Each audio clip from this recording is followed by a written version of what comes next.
오늘은 발람 이야기인데요. 이스라엘 백성들이 모압 평지에 진을 쳤을 때 일어난 일입니다. 그때 모압 왕 발락이 이스라엘로 인해서 심히 두려워했는데 그 이유는 이스라엘이 아모리 족속과 바산 족속을 물리치고 그 땅을 차지했기 때문이었습니다. 근데 그 이스라엘 백성들이 지금 자기들 옆에 와 있는 것입니다. 자기 땅에 와서 진을 치고 있는 겁니다. 그러니 얼마나 위협을 느끼겠어요. 오늘 본문은 이스라엘 백성들이 출애굽한 지 40년째 되는 해이기 때문에 가나안 땅에 들어가기 얼마 전에 일어난 사건이었습니다. 오늘 본문 1절은 이렇게 시작하고 있습니다. 이스라엘 자손이 또 길을 떠나 모압 평지에 진을 쳤으니 요단 건너편 곧 여리고 맞은편이더라. 백성들이 진을 친 곳이 요단 건너편 모압 평지였는데 그 건너편이 바로 여리고였다라고 설명하고 있습니다. 즉 요단강을 사이로 두고 왼쪽에는 여리고 오른쪽에는 모압 평지였다는 것입니다. 그래서 이 모압 평지에서 요단강만 건너면 그들이 그리던 가나안 땅에 들어갈 수가 있게 되는 것입니다. 이제 얼마 후에 이곳 모압 평지 시딤에서 여호수아가 가나안 땅을 정탐하기 위해서 정탐꾼들을 보내는 곳 바로 그곳에서 오늘 사건이 일어난 것입니다. 자, 모압 왕 발락이 이스라엘로 인해서 심히 두려워했다고 했습니다. 그래서 한 가지 계략을 짭니다. 발람 선지자를 불러서 이스라엘을 저주하게 하는 것입니다. 발람 선지자가 이스라엘을 저주하게 되면 이스라엘 백성들이 약해져서 자기들이 쉽게 이길 수 있고 그들을 자기 땅에서 몰아낼 수 있겠다라고 생각한 것이죠. 그래서 6절 끝에 보면 발락이 이렇게 말하고 있습니다. 그대가 복을 비는 자는 복을 받고 저주하는 자는 저주를 받을 줄을 내가 알미니라. 발락이 누구에게 저주하면 그 사람은 저주를 받게 될 것이고 누구에게 복을 빌면 그 사람은 복을 받게 될 것이다 라고 말하고 있는 것입니다. 발람 선지자의 능력을 아주 크게 인정하고 있는 것이죠. 발람을 아주 크게 신뢰하고 있다는 것을 우리가 알 수가 있습니다. 그래서 발락은 사신들을 발람에게 보내게 됩니다. 발락이 보낸 사신들이 발람의 집에 도착을 했고 발락의 말을 다 발람 선지자에게 전합니다. 그 말을 다 듣고는 발람이 사신들에게 이렇게 말해요. 이 밤에 여기서 유숙하라. 여호와께서 내게 이르시는 대로 너에게 대답하리라. 이스라엘을 저주해달라는 부탁을 받은 발람은 하나님께 기도해 볼 테니까 당신들은 오늘 내 집에서 유숙하십시오라고 지금 말하고 있는 것입니다. 자, 발람이 하나님께 기도하겠다고 했는데요. 이것은 옳은 일일까요? 잘하는 일일까요? 하나님께 기도한다고 했으니까 틀린 것은 아니겠죠. 괜찮겠죠라고 생각해도 되는 것인가요? 아닙니다. 잘못된 것입니다. 그 자체가 잘못되었다는 겁니다. 기도가 잘못되었다라는 뜻이 아니라요. 기도하면 안 되는 상황이었거든요. 아니, 기도할 필요가 없는 상황이었어요. 그런데 기도하겠다고 하는 것입니다. 그것이 잘못됐다는 거예요. 하나님께서 이스라엘과 함께 하셔서 아모리 족속과 바산 족속을 물리치게 하시고 요단 동편을 차지하게 하셨습니다. 하나님의 뜻이었다는 것입니다. 하나님께서 함께 하신 증거예요. 그런데 하나님께서 함께 하시는 이스라엘 백성들을 저주해야 될지 말해야 될지 기도해 보겠다? 바른 생각이 아니었다는 것입니다. 잘못된 생각이었다는 겁니다. 이미 하나님의 뜻은 정해졌거든요. 분명합니다. 답이 나와 있어요. 그런데 기도하겠다는 것입니다. 자, 발람은 어떤 의도로 하나님께 기도한다고 말했을까요? 자, 7절에 보면 발락의 사신들이 출발할 때 모습이 나와 있는데요. 이렇게 성경은 말씀하고 있어요. 모압 장로들과 미디안 장로들이 손에 복채를 가지고 떠나 발람에게 이르러 발람의 사신들이 손에 복채를 가지고 즉 돈을 가지고 떠나서 발람의 집에 도착을 한 것입니다. 자, 발락이 보낸 사신들이 자기 집에 도착했을 때 손에 들고 있었던 그 복채 보았을까요? 못 봤을까요? 당연히 보았죠. 아마 그것만 더 크게 보였을 것입니다. 바로 그것 때문에 나는 하나님께서 함께 하시는 이스라엘 백성들을 절대 저주하지 않겠다라고 말했어야 했지만 발락의 제안을 거절하지 않고 하나님께 기도해 보겠다라고 말했다는 것입니다. 즉 발람은 하나님의 뜻보다 복채에 관심이 있었던 것입니다. 돈에 눈이 멀은 겁니다. 재물 때문에 하나님께 기도해 보겠다라고 말했다는 것입니다.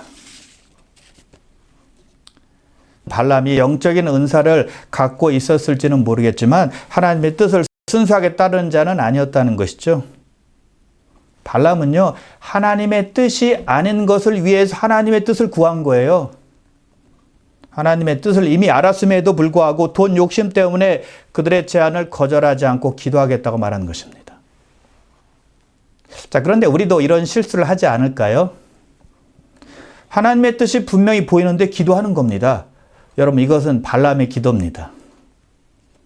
하나님의 뜻을 아는데도 불구하고 기도하는 이유는 무엇일까요? 자기의 뜻을 관철시키기 위함입니다. 자기의 욕심을 이루기 위함이에요. 하나님의 뜻이 나와 있는데 하나님의 뜻을 구한다고 하면서 기도하는 것이죠. 그런 응답이 있겠습니까? 없겠습니까? 없죠.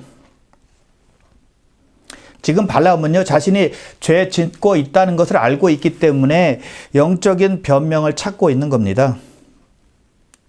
돈에 눈이 멀어서 하나님을 조종해서 자기에게 특별한 예외가 있을까 바라는 거예요.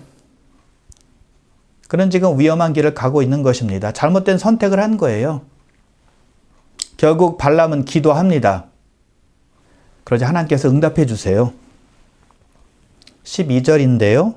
너는 그들과 함께 가지도 말고 그 백성을 저주하지도 말라. 그들은 복을 받은 자들이니라.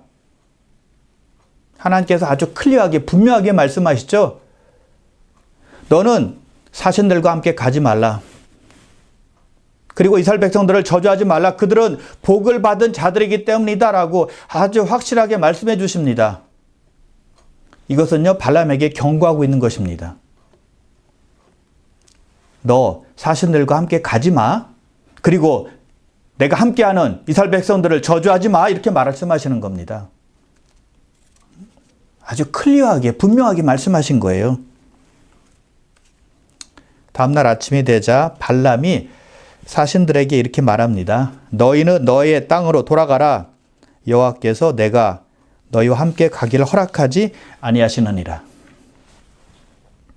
하나님께서 허락하지 않아서 갈 수 없다고 사신들에게 말하고 있습니다. 허락하지 않아서 갈 수 없대요. 자, 발람이 말하는 뉘앙스가 있는데 잘 우리는 눈여겨봐야 됩니다. 이런 의도가 내포되어 있는 것입니다. 나는 가고 싶은데 하나님께서 노하셔서 지금은 갈 수 없다. 하나님께서 지금은 이 일 하시는 것을 원치 않으시지만 나는 하나님을 설득할 수 있다라는 것이 내포되어 있는 거예요. 나는 가고 싶지만 하나님이 안 된다고 하셔서 지금은 갈 수 없다라는 뜻이라는 것이죠. 발락에게 자기의 마음을 전하라는 것입니다. 사신들이 돌아가서 발람 선지자의 말을 전합니다.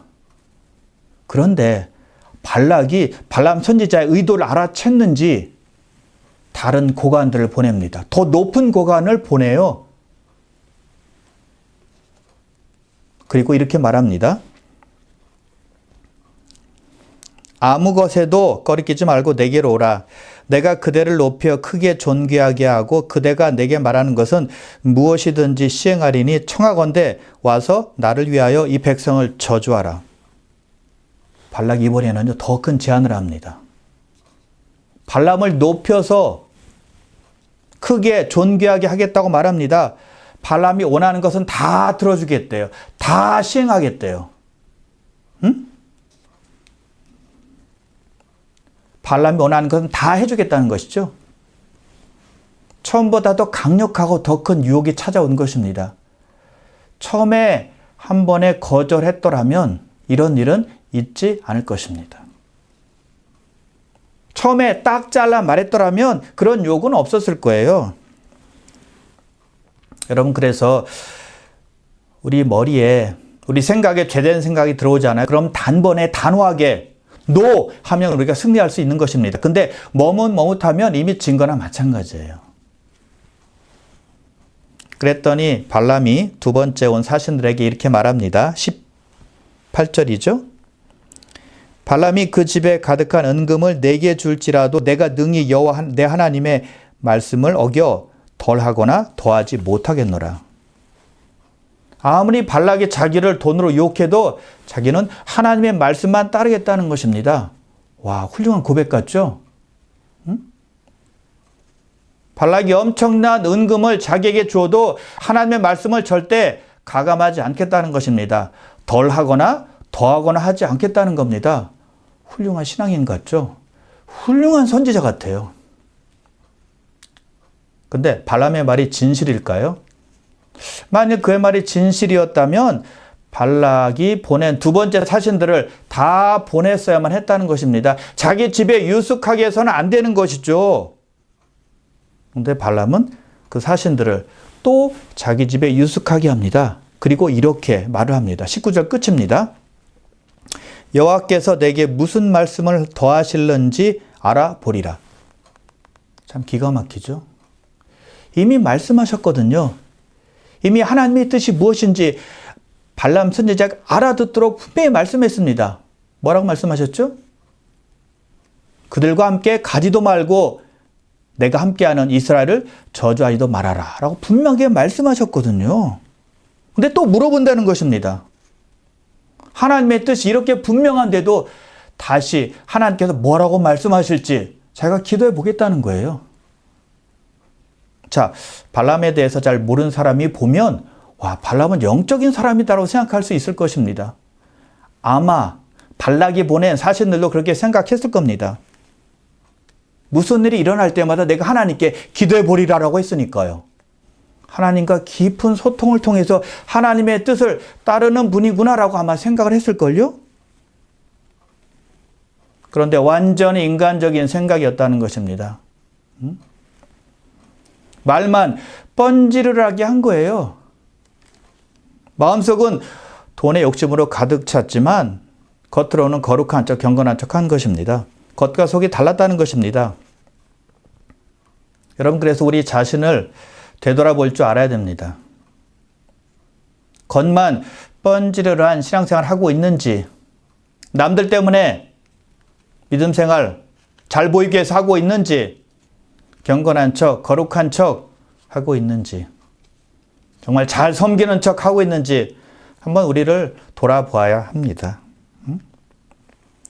마음은 딴 데 있는데 말로만 경건한 척 하고 있는지 생각해 봐야 된다는 것입니다. 여러분, 우리는요, 얼마든지 남들 앞에서 믿음이 좋은 척 할 수 있습니다.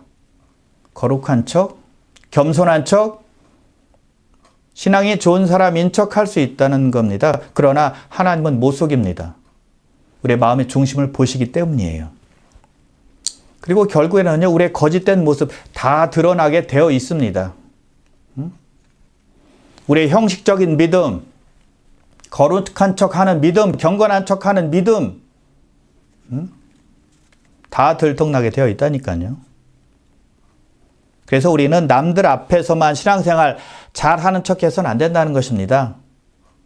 다른 사람들과 함께 있을 때든 아니면 나 혼자 있을 때든 하나님 앞에 서 있다고 말과 행동으로 나타내 보여야 된다는 것입니다. 그것이 진짜 좋은 신앙이거든요. 코람데오의 신앙이 우리에게 필요한 것입니다. 하나님 앞에서 늘 살아가고 있다는 생각으로 내가 신앙생활을 하는 것입니다. 그리고 우리는 속으면 안 됩니다. 기도한다고만 되는 것이 아니라는 것입니다. 하나님의 뜻대로 행하는 것이 중요한 거예요.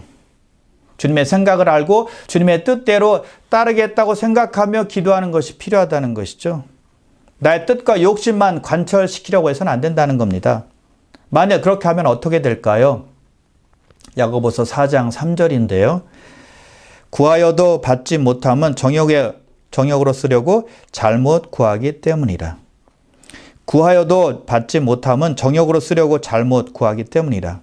백날 기도해도 응답받지 못한다는 것입니다. 헛수고라는 거예요. 시간 낭비라는 것이죠. 자, 그런데 하나님께서 발람에게 말씀하세요. 20절입니다. 그 사람들이 너를 부르러 왔거든 일어나 함께 가라. 그러나 내가 내게 이런 말만 준행할지니라. 하나님께서 발람에게 그 사신들과 함께 가라고 말씀하십니다. 가라고 허락하시는 겁니다. 좀 이상하지 않아요? 하나님의 뜻이 변한 것일까요? 아닙니다. 만일 발람이 사신들과 함께 가게 되면 하나님의 뜻을 어기는 사람이 되는 겁니다. 왜요? 하나님께서 발람에게 이미 분명하게 말씀하셨잖아요. 가지도 말고 저주하지도 말라. 하나님은 발람을 시험하신 것이었습니다. 그리고 발람의 악함을 심판하시기 위함이었고요. 우리가 하나님께 잘못 구하면 하나님께서 노라고 말씀하십니다. 아니면 응답하지 아니하세요. 우리를 사랑하시기 때문이고 우리를 위하시기 때문입니다. 잘못된 길로 가는 것을 아시기 때문입니다. 자, 사랑하는 자녀가 잘못 구하고 있는데 부모가 예스 할 부모가 어디 있겠습니까? 아무도 없다는 거예요. 그러나 우리가 계속 악한 마음을 가지고 집요하게 우리가 원하는 것을 달라고 할 때 그때 하나님께서는 허락하실 때가 있다는 것입니다. 우리를 디스플린 하시기 위함입니다. 그냥 내버려 두시는 거예요. 우리가 기필코 우리 마음대로 하기를 원할 때, 고집을 꺾지 않을 때 그대로 두실 때가 있다는 것입니다. 그것은요, 응답도 아니고 축복도 아닙니다. 저주라고 봐야 되겠죠. 발람에게 그렇게 하신 것입니다. 그래서 가라고 허락하신 거예요. 자, 발람 보세요. 다음날 아침 일찍 일어납니다. 짐을 다 챙깁니다. 자기가 하고 싶은 일을 빨리 하고 싶은 것입니다. 기다리지 못하는 거예요.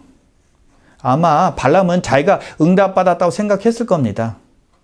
하나님께서 자기를 축복해 주신다라고 생각하며 기뻐했을 거예요. 처음에 발람은 하나님께서 안 된다고 하니까 크게 실망했을 겁니다. 그러나 이제는 가라고 하니까 너무 신이 난 겁니다. 자기가 하나님을 설득했다고 생각했을 거예요. 왜 가라고 했는지 전혀 모른 채 말입니다. 여러분, 발람과 이스라엘 백성들과 좀 비슷한 데가 있어요. 하나님의 뜻은 무시하고 자기들이 원하는 것만 집요하게 구하는 것 비슷하죠? 욕심에 눈이 멀어서 하나님의 뜻을 어긴 발람과 40년 동안 가치 없이 또 의미 없이 목적 없이 산 이스라엘 백성들과 비슷하다는 것이죠. 인본주의적인 삶이라는 겁니다. 하나님을 믿는다는 탈을 썼지만 자기 마음대로 산 거죠. 겉모습은 크리스찬인데 속마음은 딴 데가 있는 것과 마찬가지입니다. 늘 마음은 콩밭에 가 있는 것이죠.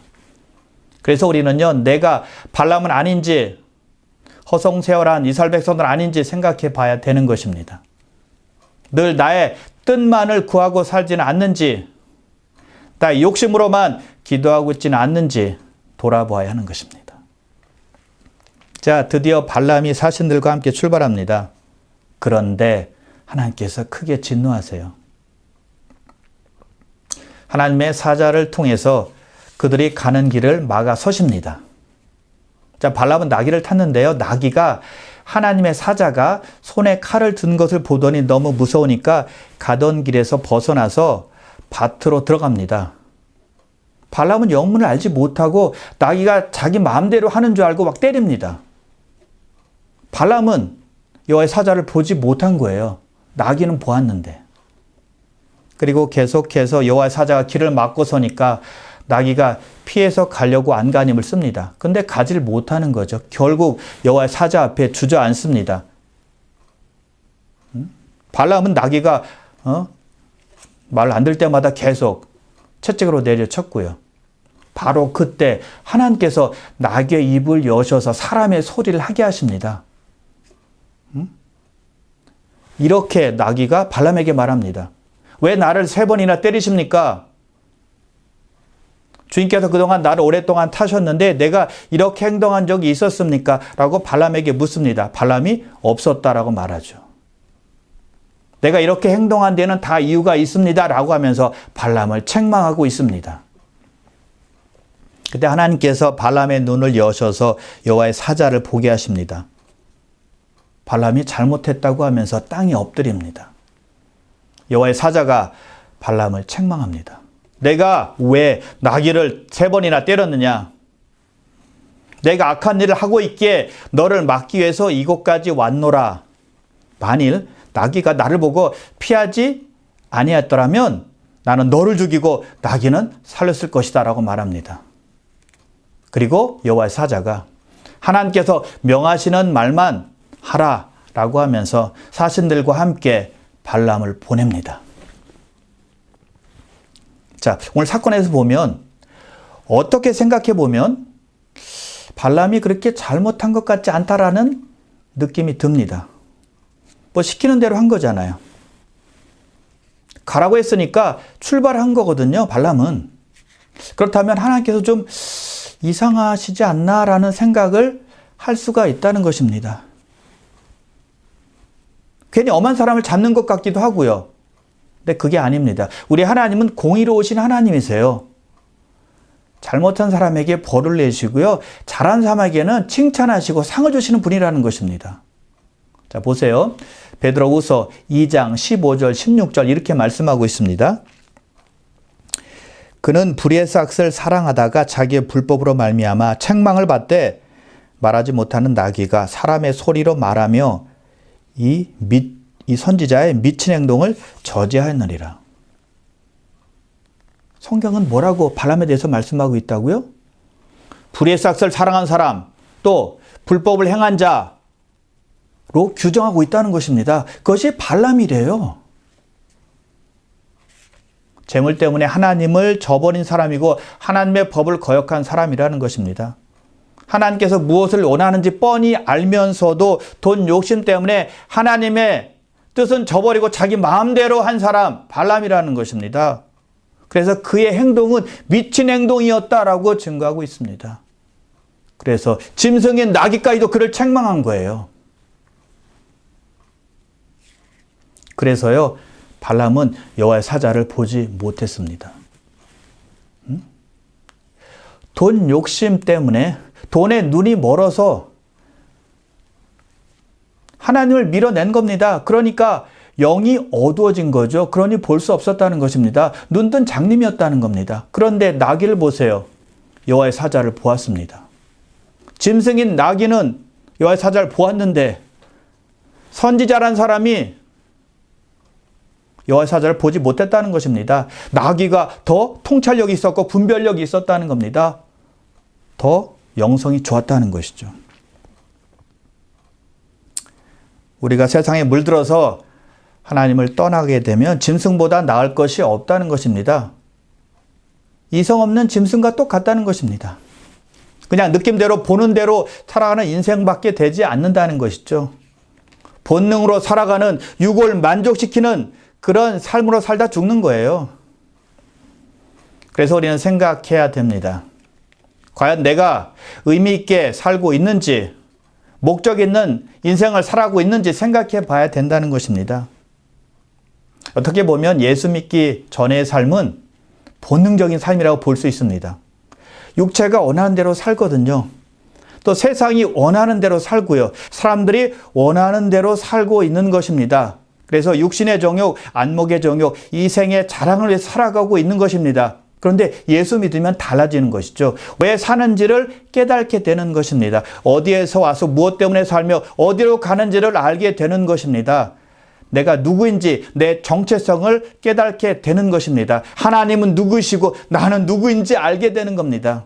내가 왜 이 땅에 존재하고 있는지, 내가 왜 이 땅에 태어나서 살고 있는지를 깨닫게 되는 것입니다. 내가 무슨 목적으로 지으심을 받았는지 알게 되는 것입니다. 이사야 43장 7절입니다. 내 이름으로 불려지는 모든 자, 곧 내가 내 영광을 위하여 창조한 자를 오게 하라. 그를 내가 지었고 그를 내가 만들었느니라. 우리가 하나님의 영광을 위해서 창조되었다는 것입니다. 그래서 우리가 의미 있는 삶을 살기 위해서, 목적 있는 인생을 살기 위해서 필요한 것은 한 가지라는 것입니다. 하나님의 영광을 위해서 사는 것입니다. 즉 하나님께 온전히 경배드리고 하나님의 이름이 거룩히 여김을 받으실 수 있도록 살아가는 것입니다. 그것이 우리가 이 땅에 사는 존재 이유입니다. 우리가 구원받은 이유가 되는 것입니다. 그것을 생각하며 실천하며 살아갈 때 우리는 가치 있는 인생으로 살아갈 수가 있게 되는 것입니다. 그러므로 사랑하는 귀한 성도 여러분, 구원받은 자로서 어떻게 하면 하나님께 영광을 돌며 살 수 있는지 늘 생각하며 살아가시기를 주님의 이름으로 축원합니다.